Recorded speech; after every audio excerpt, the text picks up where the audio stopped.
Nalimpungatan ako dahil sa ingay na nanggagaling sa telepono ko.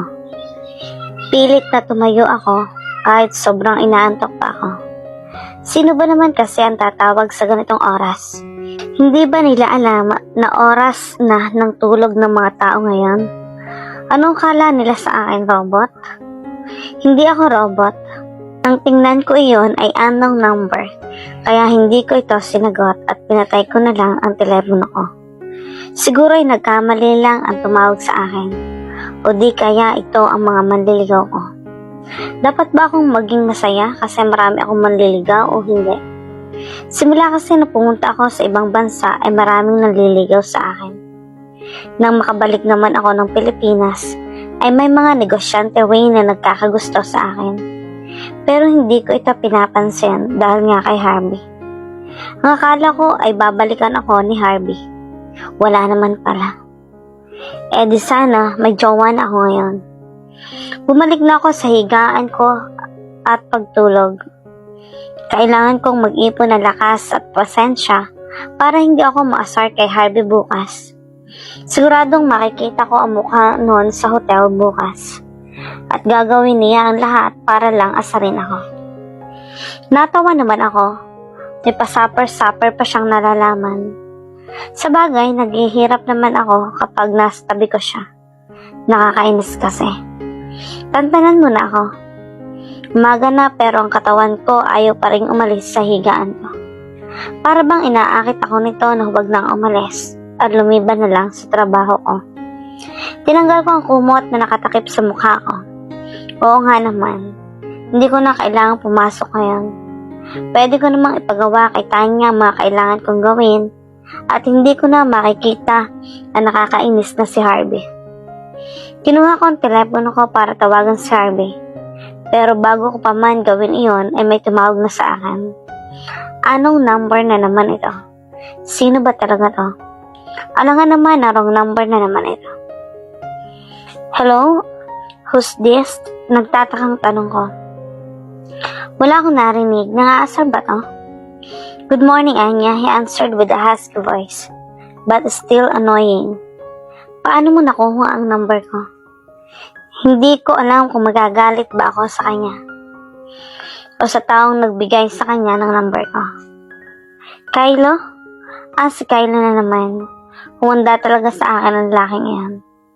Sumusobra na, nakakainis. Kahit kailan talaga pakialamero.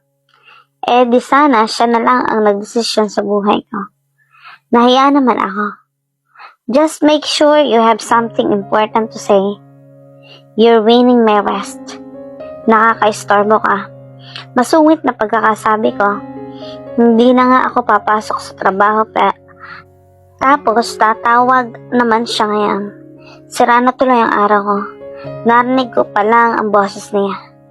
Why, Kylo, have your number? Biglang tanong niya sa akin. Ano bang pake niya? Because we're business partners. Sarkastiko na sagot ko sa kanya. Hindi naman importante ang tanong niya. Iniistorbo pa ako. Just business partners? Tanong ulit nito. I have the right not to answer your questions. Now, stop calling me. You're ruining someone's day, sagot ko. Ibababa ko na sana ang tawag ko pero humirit pa itong si Harvey. I'm here at your office. Your secretary said you should go here now. Bilisan mo, pumunta ka na rito. Maautoridad na saad nito sa akin. Aba, sino ba siya? Bakit niya ako inuutusan? Hoy! Naputo lang sasabihin ko dahil pinatay na niya ang tawag. Nakakainis. Walang gana na tumayo ako sa higaan. Inayos ko muna iyon bago pumili ng susuotin ko. Pagkatapos naman noon ay naglinis na ako ng katawan. Nandito na ako sa hotel ngayon. Hindi ko naman talaga gustong pumasok. Pumasok ako dahil baka mapabayaan ko ang negosyo ko. Hindi ako pumasok para kay Harvey. Bakit ako papasok para sa kanya ay naaasar nga ako sa kanya. Kinuha ko ang bag ko at lumabas ng kotse. Walang ganang naglakad ako. Pinagbuksan ako ng guard. Dito na magsisimula ang nakakainis na araw. Huminga ako ng malalim at pumasok ng elevator. Nakarating na ako sa pinakamataas na palapag at agad kong binuksan ang pinto ng opisina ko. Nadatnan ko naman doon si Harvey na pinagmamasdan ang loob ng opisina ko. At ang nakakainis, sa mga litrato ko pa talaga siya nakatingin. Hey there! Labas na, hindi museum itong opisina ko. Bawal ang mga nakakaasar na tao dito. Saad ko kay Harvey habang tinutulak ko ito palayo at palabas sa opisina ko. Is that how you treat your business partners? Reklamo na niya. Hindi ko naman siya gustong maging business partner. Is that how a business partner should do? Bothering people and mess with their personal space or workplace? Mataray na sabi ko habang tinatanggal ang mga litrato ko sa loob ng opisina ko. Si Mama kasi ang sabi ko wag nang ilagay dito ang mga litrato ko. Nakita pa tuloy ni Harvey. We have to work together. Sagot naman ito sa akin. Then, just work. Don't do anything stupid. Don't annoy me. Saad ko habang nilalagay ang mga litrato ko sa isang account. Pagkatapos kong gawin iyon, umupo na ako sa upuan. Tinawag ko naman ang sekretarya ko. Habang nag-uusap kami ng sekretarya ko ay si Harvey naman ay tahimik na nakaupo lang sa may gilid. Mukhang batang napagalitan. Bakit ba kasi pinapapasok dito sa opisina ko si Harvey? Tanong ko sa sekretarya ko. Isa pa to, kakampi yata to ni Kaylo pagdating sa pagdedesisyon sa buhay ko. Hindi muna ako tinatanong, basta-basta na lang nagdedesisyon. Nagpumilit eh, alam nga namang hindi ko payagan, pogi kasi. Napahawak na lang ako sa noo ko. Ano ba tong sekretarya ko? Porket pogi, pinapagpasok na. Hindi niya alam, aasarin lang ako nito buong araw. Ano bang schedule ko ngayong araw? Iniba ko na lang ang usapan. Sumasakit lang ang ulo ko sa mga ito. Later at 10 a.m., you will go with Kaylo to meet Miss Claire. Remember the wedding? Tanong nito sa akin. Oo nga pala, may mag-asawa na dito sa Via Hotel. Magsa-celebrate ng kasal nila. At 12, Sir Kaylo said, you and Harvey will go with him. He did not say any details to, saad ng sekretarya ko. With Harvey? Nagtatakang tanong ko. Ang alam kong gagawin lang namin ni Harvey ay pagpili ng materyales sa itatayong another branch ng Via Hotel. Wala nang iba. Yes! Konting-konti na lang ay masasampal ko na tong si Kaylo eh. Masyado palang desisyon sa buhay ko. And that's for today. Dagdag pa ni kanya. Humingi ako ng malalim, imbes na kahit papaano ay maiiwasan ko si Harvey. Eto na naman si Kaylo kung ano-ano ang ginagawa at isasali pa ako sa mga pakulo niya. Nagmamadali akong lumabas at lumabas ng opisina ko. Hanapin ko ang mokong na si Kaylo. Nagtanong ako sa guard at sinabi na lumabas daw ulit ito. Kaya maaaring nasa parking lot siya ngayon.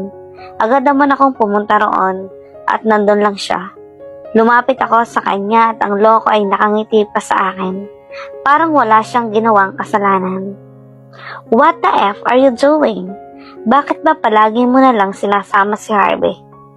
Iniiwasan ko nga, tapos ikaw naman itong gumagawa ng paraan para paglapitin kami. Binayaran ka ni Harvey, no? Mahabang sabi ko sa kanya. Just calm down. It's all part of the project. Nalimutan ko lang sabihin sa'yo. Sabi nito habang may tinitingnan sa telepono niya. Kaylo, please. Ikaw na lang sumama kay Harvey. Sa buong durasyon ng project, babayaran kita. Pagpupumilit ko rito. Alam ko namang pera lang katapat nito. Alam kong papayag siya. Please, pag mamakaawa ko rito at hinawakan ko ang kamay niya. Papayag siya, alam mo yon. Let's go. Nagulat ako nang may biglang nagtanggal ng kamay ko. Mula sa pagkakahawak ko sa kamay ni Kaylo. Lumingin naman ako at nakita ko ang galit na mukha ni Harvey. Ha? Ang huli nga sabi ko, bago pa ako hilahin ni Harvey at naglakad siya ng mabilis. Dahilan para maiwan namin si Kaylo. Bitiwan mo nga ako? Hindi mo alam na hindi tamang basta-basta kan lang sumusulpot at hihilahin ng isang tao. Lalo kung may kausap pa ito. Bitaw! Hindi ito kumibo at patuloy lang sa paglalakad. Kaya pilit kong tinanggal ang kamay niya sa pulsuhan ko. Let's go now, sagot nito. Anong let's go now? Pinagsasabi mo. Nagtatakang sabi ko pa rin. Ano bang problema na itong lalaking to? Kayla, you will not go with us. It's just two of us. Nauutal na sabi nito habang hindi nakatingin sa mga mata ko. Ano bang nangyayari? Wait, let me ask Kayla. Bitiwan mo ako, sigaw ko habang nagpupumiglas dahil buhat-buhat ako ni Harvey ngayon. The fact? What's wrong with this guy? I swear, Harvey, if we don't stop, I will kill you. Sigaw ko habang nagpupumiglas. Hindi ko masyadong makita ang nangyari sa paligid namin dahil nakabaligtad ako. Ang nakikita ko lang ay ang paa niya sa sahig. Iniangat ko ang tingin ko at tiningnan ko kung may tao na nakakakita sa amin. Mabuti na lang ay wala. Ayaw ko namang matawag na malandi o kabit. Mas lalo akong nagulat at nagtaka nang mapansin kong isasakay niya ako sa sasakyan niya. Nagpupumiglas ako at pinilit kong makaalis sa pagkabuhat niya pero huli na iyon. Naisakay na niya ako sa sasakyan. Kidnapping ba to? Let's go! Maligalig na sabi nila. Nakangiti pa ito at tila hindi iniindang reklamo ko sa kanya. At saka, anong let's go? Saan kami pupunta? Bakit siya ang kasama ko? Nakakainis. Unlawful transportation, asportation and confinements of a person against their will is considered kidnapping. Ibaba mo ako ngayon kung ayaw mong matawag na kidnapper, Harvey. Sigaw ko pero hindi ako pinansin ito. Nagpatuloy lang ito. Binuhay niya ang makina. Sinubukan kong lumabas pero nakalak na ang pintuan ng sasakyan. Mapapagod ka lang. Pupunta na tayo sa dapat nating puntahan. Huwag ka nang makulit. Ako makulit? Sinong makulit? Ako itong nananahimik. Siya ang bigla na lang akong binuhat at sinakay sa sasakyan niya. Kinuha ko ang telepono ko. Nag-text ako kay V at Kayla para alam nila kung nasaan ako at kung sino ang kasama ko. Malay ko ba talagang kidnapping ito? Kung dudukutin man ako ay ayaw kong si Harvey ang kidnapper ko. Nakakairita siya. Baka hindi ako mamatay sa takot. Mamamatay ako sa inis. Tahimik lang ako habang pinakikiramdaman ang kilos ni Harvey. Tahimik lang din ito. Pero nakangiti palagi. Mukhang tanga.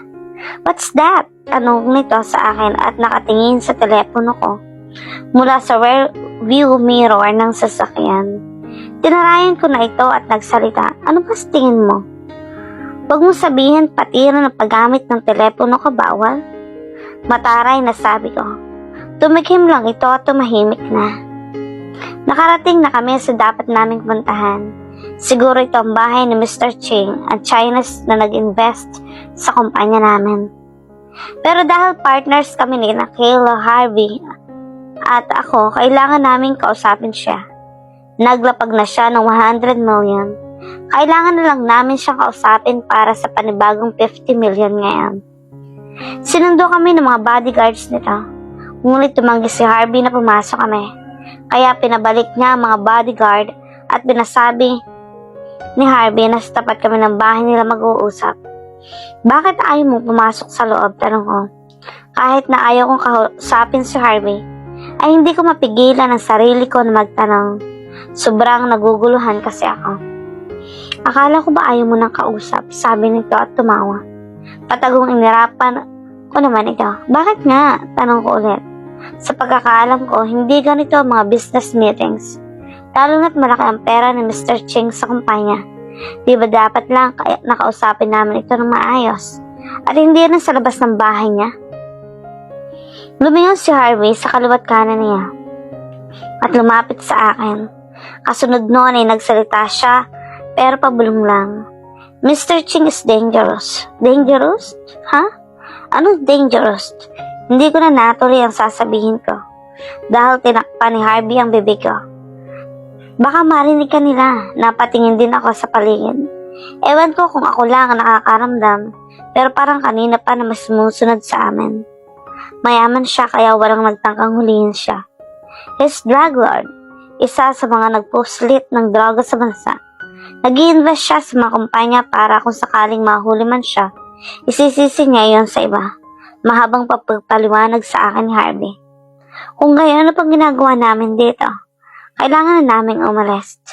Kung hindi naman para mabuting tao si Mr. Ching, at kung may masamang balak ito, halika na, umalis na tayo. Natatakot na saad ko kay Harvey. Alam na ni Kayla ang sitwasyon sa simula pa lang, kaya huwag kang mag-alala. Pero hindi agad tayo makakalis dito. Kita mo yung mga puno sa paligid natin, saad niya. Napalingon ako sa mga puno. Pansin ko rin na para bang gubat itong lugar ni Mr. Ching. Napapaligiran ng puno ng bahay niya. May mga kamera sa bawat puno na yan. Kitang-kita nila tayo ngayon. So, you should act normal. Dahil sinabi niya mas lalo akong kinamahan. Delikado pala dito, bakit nila pa ako dito ni Harvey? Naisip ko pa naman ang sinabi niya. Alam pala ito ni Kale, kaya pala ang sabi niya kanina ay party lang ng project nila.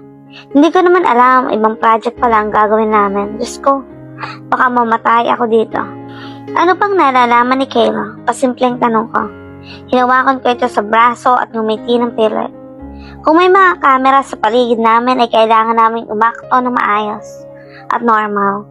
Kaya kahit naiinis ako kay Harvey ay isasantabi ko muna yan. Mas mahalaga ang buhay ko, no? I'm the one who said everything to Kyla. I offered money so that he will say yes and help me to do this.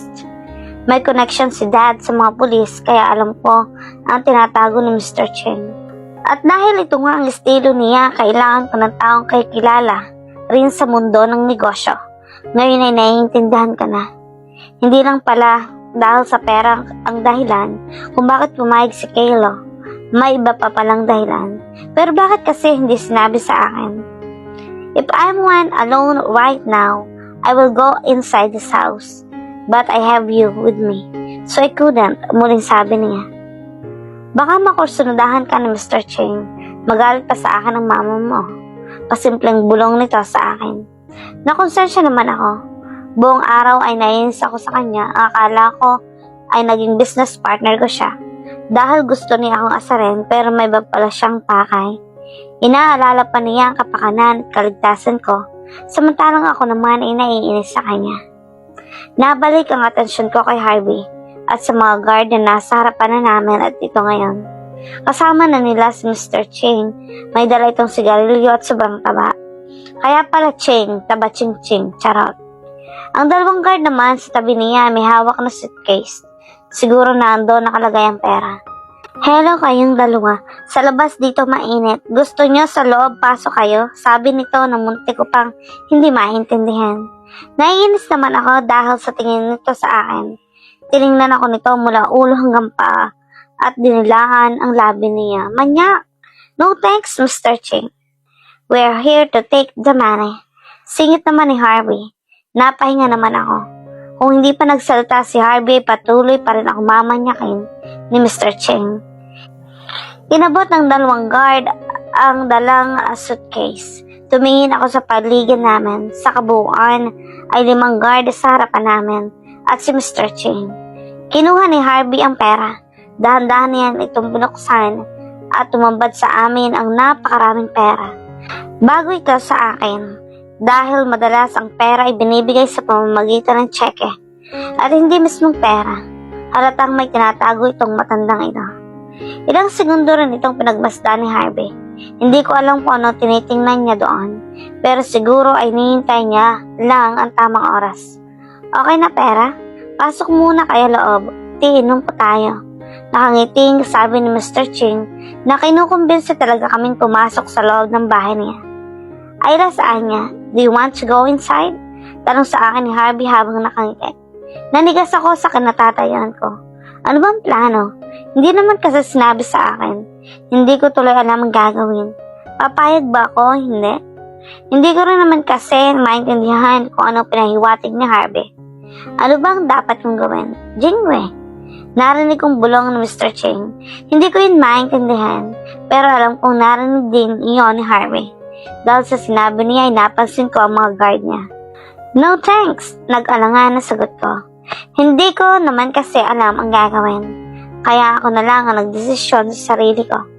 Kasunod nun mabilis na tumakbo papunta sa akin si Harvey. Agad ako nitong niyakap at tumumba kami sa sahig. Doon na nagsimula ang putukan. Dahil natumba kami, napahiga siya sa akin.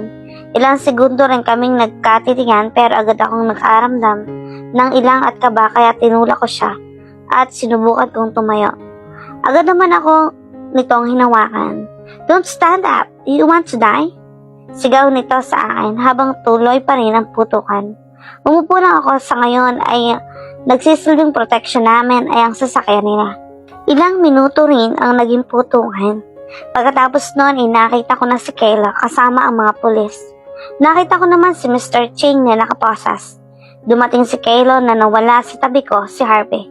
Kakausapin niya raw ang mga pulis kaya si Kayla na ang magbabantay sa akin ngayon. Mamaya hinanap ko si Harvey. Nakokonsensya ako at gusto ko sanang humingi ng tawad at magpasalamat dahil sa pagliligtas niya sa akin. Pero nakita ko si Azari na yakap-yakap si Harvey.